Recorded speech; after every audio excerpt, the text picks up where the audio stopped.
Live! Live! Please live! Wait a minute. It's just a Barbie doll.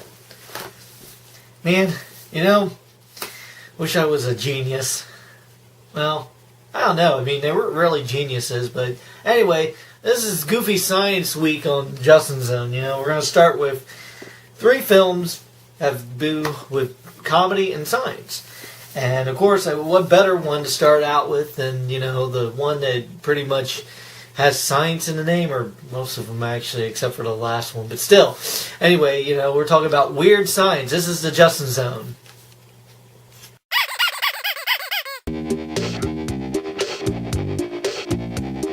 Justin Zone! If you're feeling down, you don't have to feel alone. Just get on the internet, go to the Justin Zone. He's the best friend that you have ever known. Yes, boys and girls, it's time for the Justin Zone. Throw your brain out the window and enter the unknown. Now don't adjust your screen, you're in the Justin Zone. Throw your brain out the window, forget what you've known. Don't adjust the screen, you're in the Justin Zone. You're in the Justin Zone. You're in the Justin Zone. Oh God, oh God, we're in the Justin Zone. We're in the Justin Zone. We're in the Justin Zone. We're in the Justin Zone. Well, this is the Justin Zone, and we're going to start out with a movie that pretty much says science in the name. Weird science. The theme song, of course, weird science. It's about these 2, geeky guys that get picked on in high school and can't make it anywhere with women. So, naturally, they get inspired by Bride of Frankenstein, where Dr. Frankenstein makes the monster mate. And so what they start out with is they, get it on their computer, get a Barbie doll. Well, they don't think their computer doesn't seem to have the strength to finish what they need to do. So they actually hack into a government facility to get what else they need, or, government. And what happens is, they end up with a woman. And not only an ordinary woman, she somehow has magical powers, like she can grant wishes like a genie or something. But it's interesting is this movie is interesting because it's a big 80s movie. I mean, it's up there with, Ferris Bueller's Day Off. Darn it, I'm just... Anyway, but, just movies in general, like all the 80s movies, and that was definitely one of the biggest ones. It followed the traditional theme. I mean, it had a lot of good 80s music. It had the trends that were going on at the time. Now, of course, this woman they created, she goes and helps them try to be popular. Puts them in the right clothes, with the right cars, stuff like that. And as time goes, it develops where she has to do whatever she can to get this. And now the one brother, her parent, they get to have the house to themselves. Well, the one friend has a brother, and his brother comes back home, kind of thing, and he's a military type, so he's always picking on his younger brother, Now, of course, let's talk about the actors. Anthony Hall is in this. Him from 16 Candles and Breakfast Club. And did you actually know he did Dead Zone, the TV show? He also was in Dark Knight. He was the television news reporter that was all over, talking about, the Joker and stuff like that. He actually got kidnapped by the Joker, stuff like that. Now, recently, he hasn't done anything to my knowledge.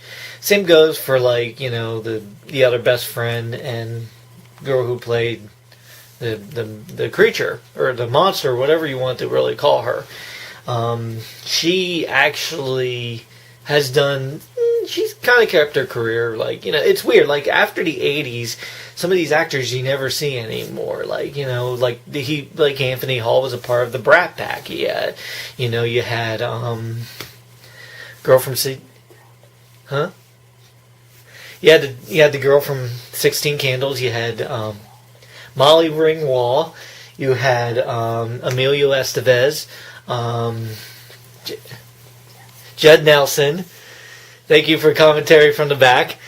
Anyway, and it's like, this movie is a perfect example of when he was, like, Anthony Hall really kind of wanted to get away from most of his, like, he actually got offered a role in Ferris Bueller's Day Off. He didn't take it. He got offered a couple other roles, but he wanted to try and, like, Pretty in Pink, which also had Molly Ringwald in it. And actually also had the guy from 2.5 Men in it, the brother.